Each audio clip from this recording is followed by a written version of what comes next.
بإسلامي وإيماني أضاء الكون والزمان. Sebagian amaliyah kita, amaliyah Nahdliyin ini akhir-akhir ini sering disalahkan oleh orang gara-gara katanya kita ini memakai hadis dhaif. Sehingga karena pakainya hadis dhaif maka disalah-salahkan oleh sekelompok orang. Nah, kali ini kita akan mengkaji dengan cerdas bagaimana sebenarnya mengamalkan hadis dhaif itu boleh apa tidak. Bukan menurut saya, bukan menurut kita, tapi menurut para ulama. Karena kita kan ikut para ulama yang ngerti.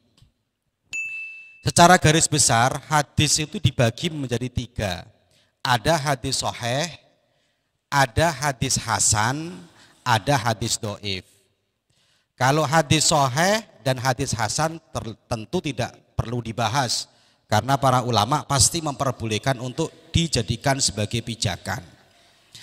Nah sekarang kita bicara tentang hadis dhaif. Bagaimana hadis dhaif itu? Hadis dhaif itu bukan hadis palsu. Saya ulangi lagi, hadis dhaif itu bukan hadis palsu, tapi tetap hadis yang disandarkan kepada Kanjeng Nabi Muhammad Shallallahu Alaihi Wasallam. Hanya saja problemnya adalah periwayatnya. Ada yang periwayatnya mungkin kurang jujur, bisa jadi hadis dhaif. Tapi semuanya disandarkan kepada Kanjeng Nabi Muhammad Shallallahu Alaihi Wasallam. Makanya sebagian ulama kita ada yang mengatakan, barang siapa mengingkari semua hadis dhaif, dia bisa kufur. Bisa kufur. Kenapa? Karena hadis itu yang mengatakan Kanjeng Nabi. Orang yang membohongkan Kanjeng Nabi bisa dikatakan kufur. Wong Kanjeng Nabi mengatakan, dia mengatakan Kanjeng Nabi tidak mengatakan. Ini kan bisa-bisa menyebabkan dia kufur, ingkar kepada hadis dhaif. Bukan hadis palsu. Kalau hadis palsu itu orang yang buat, mungkin tidak bisa kita amalkan sama sekali. Lah mengamalkan hadis dhaif ini minimal kita bagi 3 kelompok golongan. Kelompok yang pertama adalah kelompok yang mengatakan bahwa semua hadis dhaif bukan yang palsu bisa dijadikan pijakan dalam berbagai aspek. Baik masalah fadhail, keutamaan, masalah anjuran kebaikan, tarhib, masalah ancaman-ancaman melakukan keburukan, ataupun hukum. Itu pendapat yang pertama mutlak. Pendapat yang kedua, itu hanya boleh diamalkan kalau urusan keutamaan-keutamaan. Contoh, barang siapa melakukan puasa Senin Kemis, maka dosanya akan diampuni. Seumpama seperti itu, ada hadis seperti itu. Berarti kan fadhail, keutamaan. Atau targhib, anjuran-anjuran melakukan kebaikan. Melakukan kebaikan maka akan mendapatkan seperti ini. Atau tarhib, tarhib itu ancaman kalau melakukan dosa. Lah pendapat yang kedua hanya 3 ini, fadhail, targhib dan tarhib. Kalau masalah menetapkan sebuah hukum, pendapat yang kedua tidak bisa. Ini banyak ulama yang mengikuti. Sedangkan pendapat yang ketiga ini pendapat namanya pendapat minoritas, pendapat golongan kecil. Dan anehnya sekarang diikuti oleh orang-orang di lain kelompok Nahdlatul Ulama. Golongan kecil ini mengatakan hadis dhaif tidak bisa dipakai dan ini dikritik oleh banyak ulama.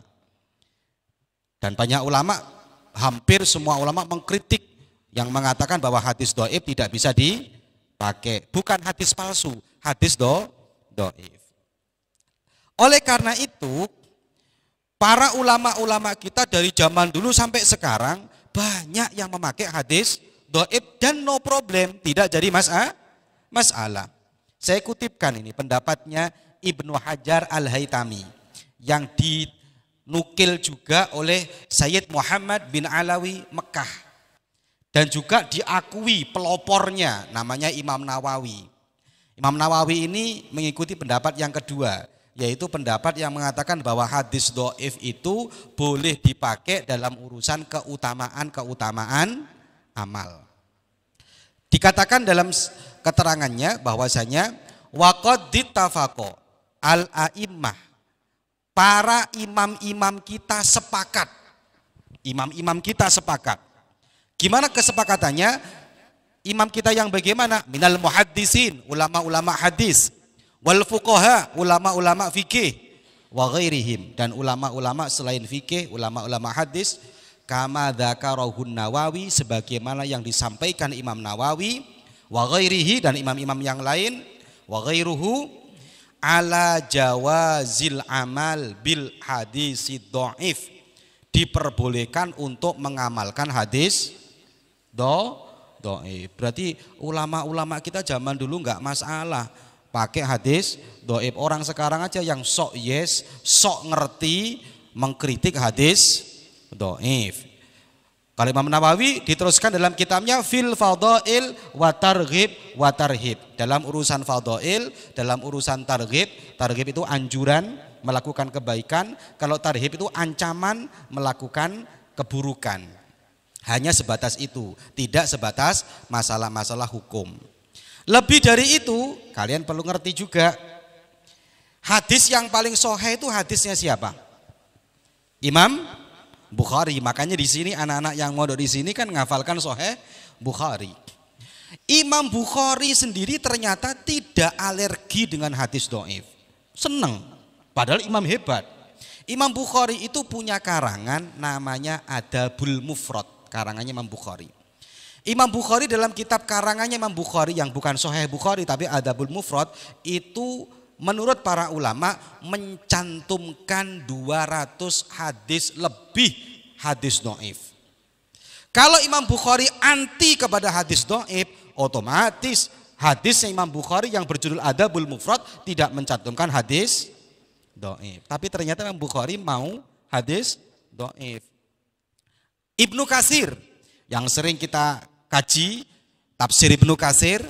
Ibnu Katsir itu kalau mentafsirkan ayat-ayat Al-Quran, kalau kita cek ternyata referensi tafsirnya Ibnu Katsir untuk memperkuat penafsirannya banyak memakai hadis dhaif. Itu menunjukkan ulama-ulama kita mulai zaman dulu sampai sekarang tidak anti dengan hadis dhaif. Ale mana sih Ibnu Katsir, Imam Nawawi ya, dengan orang-orang sekarang yang ngomong hadis dhaif jangan dipakai gitu loh.